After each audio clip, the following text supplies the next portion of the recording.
Assalamualaikum warahmatullahi wabarakatuh. Selamat pagi anak-anakku sekalian. Apa kabar kalian hari ini? Mudah-mudahan keadaan kalian hari ini dalam keadaan sehat walafiat ya, sehingga dapat melakukan aktivitas dengan lancar ya. Baiklah anak-anakku sekalian, kompetensi dasar kita adalah menganalisis keterkaitan konsep manusia yang hidup dalam ruang dan waktu ya. Nah, adapun tujuan pembelajaran kita hari ini adalah diharapkan kalian dapat mendeskripsikan keterkaitan antara manusia, ruang dan waktu dalam sejarah ya. Nah, jadi sudah jelas ya bahwa kita memiliki tujuan agar kalian dapat mendeskripsikan keterkaitan antara manusia, ruang dan waktu. Nah, semoga tujuan kita dapat tercapai ya sesuai dengan yang kita harapkan. Amin. Ini adalah pokok bahasan kita hari ini ya, mengenai kehidupan manusia dalam ruang dan waktu. Baik anak-anak sekalian, di sini kita akan coba membahas mengenai keterkaitan antara manusia dan ruang dan waktu ya. Namun sebelumnya kita harus kembali dulu ke belakang ya, di mana pada minggu lalu Ibu sudah berbagi ilmu mengenai pengertian sejarah ya. Mudah-mudahan kalian masih ingat, karena materi kita sebelumnya sangat terkait erat dengan materi kita hari ini ya.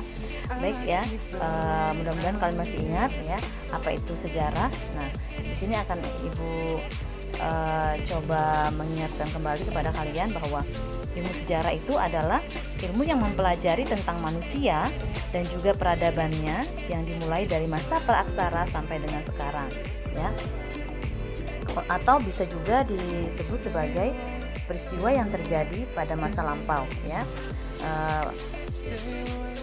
Yang ini akan Ibu tandai ya agar jelas di sini. Nah, di sini ada di kategori kedua peristiwa yang terjadi pada masa lampau yang meliputi segala aktivitas manusia. Coba kalian perhatikan ya. Di sini ada kata peristiwa ya, pada masa lampau ya, yang meliputi segala aktivitas manusia ya. Nah, yang pertama di sini ada kata manusia ya.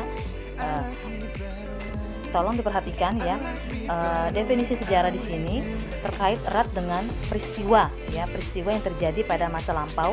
Peristiwanya siapa? Peristiwanya umat manusia. Nah, berbicara masalah peristiwa ya, peristiwa itu memiliki beberapa unsur ya, diantaranya adalah manusia, ruang dan waktu ya. Nah, kenapa tadi kita harus kembali ke pengertian sejarah? Karena dalam kata sejarah mengandung mengandung kata peristiwa ya. Nah, di sini peristiwa pun mengandung beberapa unsur ya.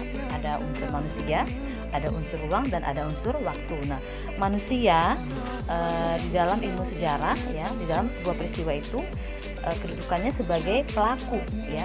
Pelaku manusia adalah ya, orang atau hal yang menjadi sasaran ya, menjadi sasaran dalam penulisan sejarah. Manusia bisa dikategorikan sebagai objek dan manusia bisa dikategorikan sebagai subjek ya, karena manusia menjadi sasaran dan manusia pula lah yang akan menulis kisah sejarah itu sehingga banyak diketahui oleh orang lain. Nah, waktu di sini menunjukkan kapan terjadinya sejarah itu sendiri ya. Sedangkan ruang menunjukkan tempat terjadinya suatu peristiwa sejarah. Sehingga ketiga hal ini saling berkaitan satu sama lain ya, yang menjadi unsur dasar mutlak di dalam sebuah peristiwa. Nah, kita akan lihat bagaimana sih peran manusia dalam sejarah ya. Seperti yang sudah Ibu jelaskan tadi ya, manusia itu adalah objek utama dan penggerak dalam sejarah ya.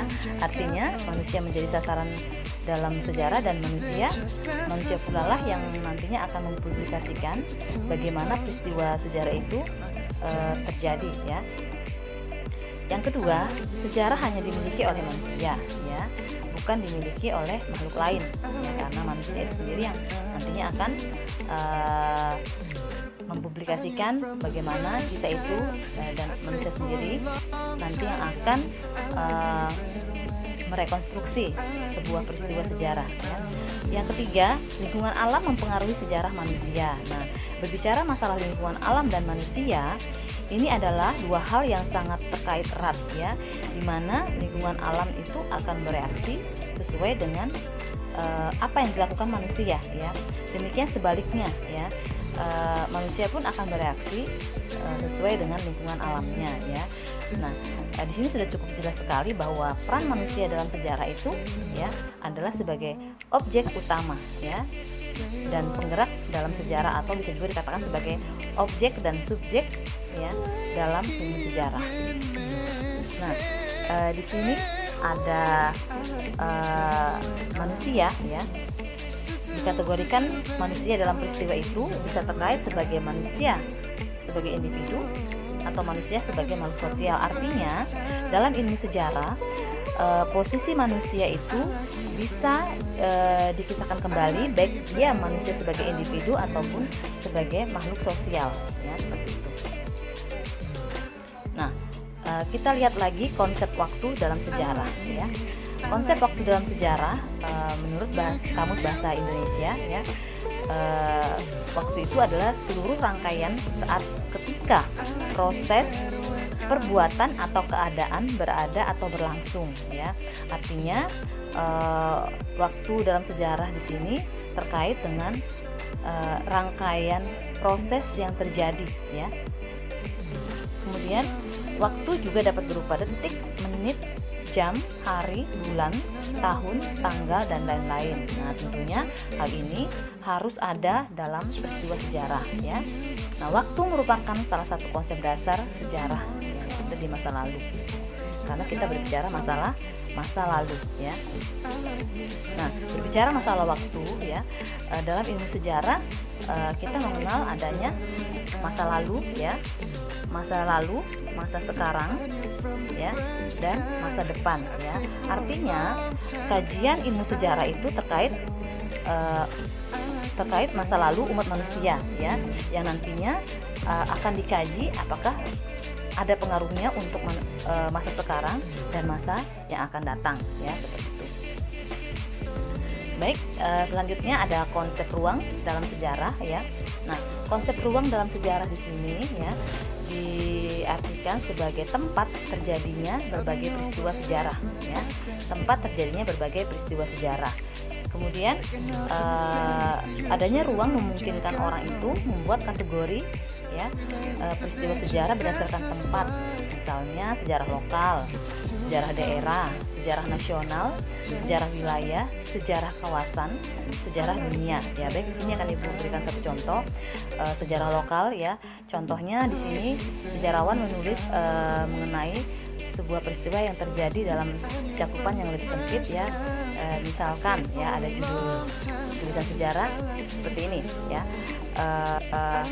Asal usul Putri Betung misalnya. Nah, itu hanya terjadi di daerah PPU ya, di mana di situ diceritakan asal muasal dari Putri Betung itu sendiri ya, atau sejarah berdirinya PPU misalnya, atau nanti mungkin kedepannya ada yang menulis sejarah berdirinya IKN ya, IKN yang baru di Provinsi Kalimantan Timur misalnya ya, seperti itu. Nah, itu menyangkut ruang ya, ruang dalam kategori sejarah lokal ya.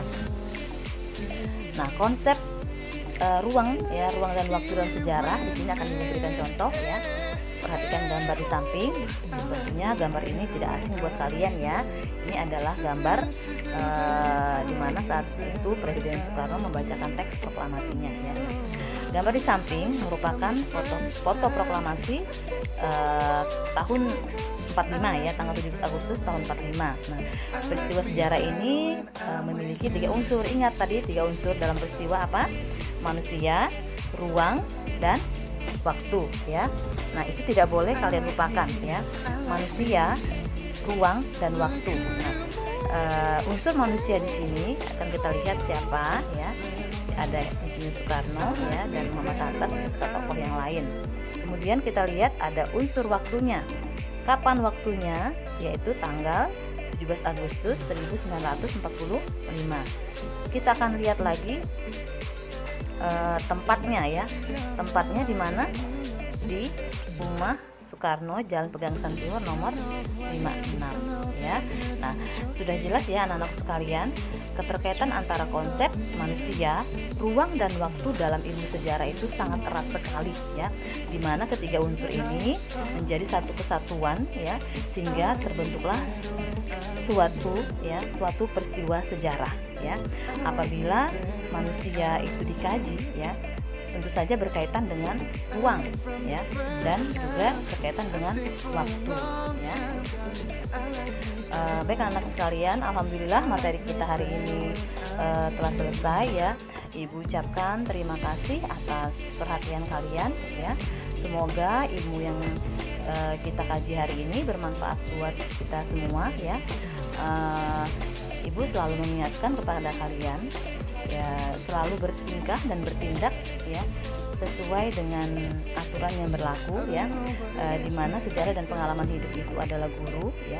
Alangkah baiknya sejarah dan pengalaman hidup kita buat menjadi sesuatu yang indah sehingga layak untuk ditiru oleh orang lain. Akhir kata ibu ucapkan wabillahi taufik wal hidayah. Wassalamualaikum warahmatullahi wabarakatuh.